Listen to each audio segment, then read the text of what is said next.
నా వల్ల కాదు, నాకు చేత కాదు, నాకేది రాదు.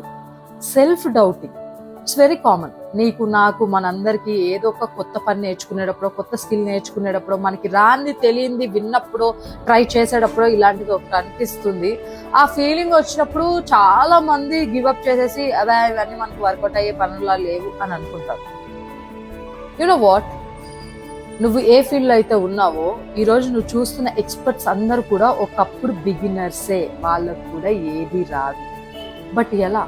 స్లోలీ నేర్చుకోవడం. యాజ్ ఎ మనుషులుగా we have the super power called we can do anything. నేర్చుకుంటే, ఓపిక్గా ప్రయత్నిస్తే we can do anything, we can achieve anything. So నువ్వు నేర్చుకునే ఒక విద్య నీకు రాదు అని ఆగిపోవడం కన్నా just believe in your self. ఆ సెల్ఫ్ డౌటింగ్ ఆపేసి try to attempt it, try to learn it. Just like Thomas Edison ఒక బల్బుని కనిపెట్టడానికి ఆయన కొన్ని వేల సార్లు ఫెయిల్ అయ్యాడు. నువ్వు ఒక 100 సార్లు ఫెయిల్ అయి ఉంటావా?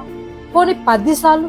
ఆ 10 సార్లు ఫెయిల్ అయిన దానికే నీ వల్ల కాదు, నీకు చేత కాదు అని సెల్ఫ్ డౌట్ తో వదిలేయడం ఏంటి? పోనీ నీకు లేకపోయినా అవతల వాళ్ళు నీ వల్ల కాదు అని అంటే వాళ్ళ మాటలు వినడం ఏంటి?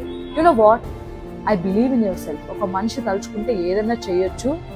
నువ్వేమి అందులో ఎక్సెప్షన్ కేసు ఏం కాదు. నువ్వు కూడా తలుచుకుంటే, ట్రై చేస్తే you can also do many things, you can achieve it. Believe in your self.